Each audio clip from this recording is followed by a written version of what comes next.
President Obama has rolled out a number of nominees set to take key roles in his second-term administration. Our next guest is vowing to hold up one of those nominations and calls another one of them an in-your-face pick by the president.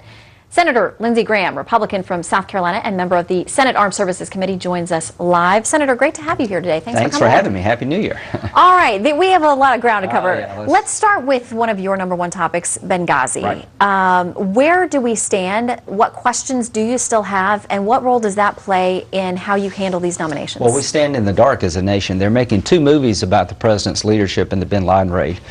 He deserves applause and praise for going after bin Laden, but this administration is stonewalling the Congress. We don't know what the president did for 7 hours during the attack. When was he notified? Did he order people to come to their aid, and was his order carried out? We don't know who the survivors are. I'd like to interview them. We do know that they were interviewed the day after the attack by the FBI, and the CIA couldn't get the results of the interview because they're worried about compromising a criminal investigation. So we're going back to the pre-9/11 model of treating terrorism as a crime. We haven't caught anybody to hold them accountable. We don't know who changed the talking points to take Al-Qaeda references out of the talking points given Susan Rice 3 weeks before the election. So we don't know anything. Now, I don't want to hold up Brennan, but I will until we get to the bottom of Benghazi. In case the administration is listening to this program, you're not going forward on these nominations until you share with the Congress what really happened in Benghazi. Do you have support across the aisle at all for that proposition? I mean, I'm sure that there are Democrats who also would like answers to those questions. I'd be shocked if the Democratic Party would not at least join in the effort to find out what the president did during the attack, who did change the talking points, why are we now back to a pre-9/11 model of where the FBI can't talk to the CIA. I hope they're interested in that. Have you been given any kind of timeline for these investigations wrapping up so that you can get some answers? Well, you got to remember that Brennan is also one of the people that we suspect of leaking classified information about the bin Laden raid, the underwear bomber, and the cyber attacks against Iran by us in Israel. That's the subject of 2 criminal investigations. So I want to know, is the potential CIA director under criminal investigation for leaking classified information? And the Democrats opposed an independent counsel. So the 2 people doing the investigation work for Eric Holder. So I want to know the status of that investigation before we move forward on Brennan. So no vote on Brennan until you get those answers. I think that's only fair to before you vote on the CIA director. Is he under criminal investigation for leaking classified information? Call me old-fashioned. Okay, we will. Moving on to Chuck Hagel, former senator, Right. and now tapped to head the Defense Department. You have said he is an in-your-face pick. What do you mean? Well, I can't think of a more in-your-face selection. You're picking somebody to be Secretary of Defense that the Iranians have applauded. Kelly Ayotte said today on Fox News that she wants a Secretary of Defense who the Iranians fear, not applaud. And the reason they're applauding his pick is that Chuck Hagel voted against an amendment back in 2007 to designate the Iranian Revolutionary Guard, the Quds Force, as a terrorist organization, the very group that was killing our soldiers in Iraq. If they're not a terrorist organization, who would be? He also refused to sign a letter designating Hezbollah as a terrorist organization, and he voted against sanctioning Iran.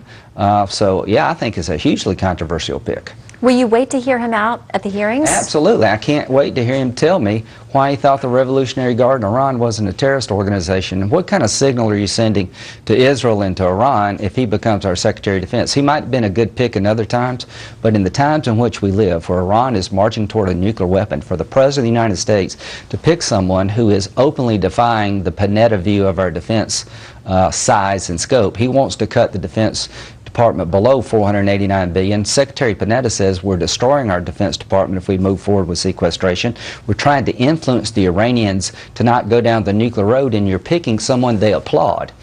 And Israel is under scrutiny and in the crosshairs of history like any other time I've seen, and we're about to nominate a person for Secretary of Defense who tells Israel you should negotiate directly with Hamas, a group of people who try to kill Israeli children every day by lobbing rockets. It makes no sense to me. All right, you have tough concerns, tough questions about these nominees and others probably that are coming up as well. But I know that you're very deferential to the president in many cases. Absolutely. When Justices Sotomayor and Kagan were up for confirmation, you did vote yes for them. Yeah, I thought they were qualified. So where do you draw the line? Well, I'll draw the line when the signal you're sending to the Secretary of Defense nominee to the Iranians that we're not really serious about stopping your nuclear program, and to our allies in Israel. He has taken votes that make him the most antagonistic senator in the U.S. Senate while he served toward the state of Israel. I want to hear him out. Maybe he's got a good explanation for this. I draw the line when I think it would compromise our national security interests. All right, we're just getting started, so don't go anywhere. Keep it here. More. We're going to continue our conversation with Senator Graham right after this break. A whole lot more to come. We're back now with Senator Lindsey Graham. We will get to that, among many things we're going to discuss. But I want to ask you, how do you think that we're doing in Afghanistan and our plans there? I think the President's decision to accelerate withdrawal and to leave such a small force behind is a disaster in the making. Our national security interests in Afghanistan are not determined by the day we leave, but by what we leave behind. There's only one Afghan brigade that can maneuver itself. So if you're going to have a small force that just does training and counterterrorism, how are the Afghans going to get around the country without American helicopter and airlift support? And if you take the intelligence gathering process out of the mix, we go blind, and that's a big a chance for the enemy to regenerate. This is heartbreaking to me. We fought so long and so hard. If we just followed the military commander's advice, I think we could end this well. But for four times now, the President's overruled his own commanders. Instead of having 40,000 surge forces, he went with 30. So you couldn't go to the east and the south at the same time. He withdrew the surge forces last summer, so you lost a fighting season. Now we're accelerating what troops we have left in Afghanistan to lose this fighting season. The Afghan soldiers are getting better. They don't have helicopters, they don't have transport aircraft, and if we do what the President's suggesting, this place is going to fall apart and the Taliban are going to come back. And this is what President Obama said in 2008, as President, I will make the fight against al-Qaeda and the Taliban the top priority that it should be. This is a war that we have to win. Mr. President, what you're doing now is, I think, ensuring that Afghanistan will become destable. It will affect Pakistan. It's the worst signal to send to the Iranians, and it's heartbreaking. The President will also say, as Commander-in-Chief, it's his decision, that he is making this on his best advice and his best determination. He's a good politician. He's a lousy general. Well, and he'll also say that he campaigned on these kinds of promises and telling the American people that we were going to leave, and now he's sticking to what he promised. In 2008, he campaigned that this was the good war we must win. This is the place we have to get right. He campaigned that there's no better supporter of the state of Israel in 2012 than Barack Obama. Now here he is picking Chuck Hagel, the most antagonistic senator in the Senate during his time, against the state of Israel. He owns Iraq and Afghanistan. The Bush term is finally over. This is his presidency. He left Iraq without any troops. Al-Qaeda is coming back in large numbers, and Iraq is going to fall apart. And what you see here is the beginning of the reemergence of the Taliban in the southern part of Afghanistan. We're going to lose all the gains we've had. This is a terrible day for women in Afghanistan, and the Taliban are licking their chops. I can only hope in some way that you are wrong about that, and we will see. Me too. I want to turn to domestic issues, and we talked about the fact that the Vice President this week will turn in his recommendations on gun violence. There's been a lot of hue and cry from gun rights groups saying that they were invited as window dressing, and they don't feel like all of the angles of this issue are being examined. The Vice President also used the words executive action that could be taken. What does that mean to you?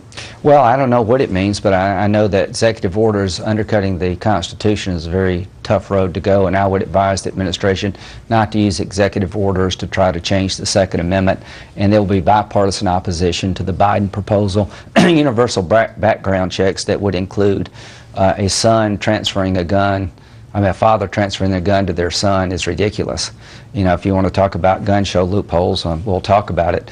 But this idea of limiting magazine sizes, Fox News has done the public a great service. One bullet in the hand of a crazy person is one too many. But 6 bullets in the hands of a mother trying to protect her 2 children from a home invasion may not be enough. She shot the guy 5 of the 6 times, and he still was able to stand. What if there had been 2 intruders? Criminals are going to get these high-capacity magazines. And we're not addressing the problem. The problem is the school was unguarded.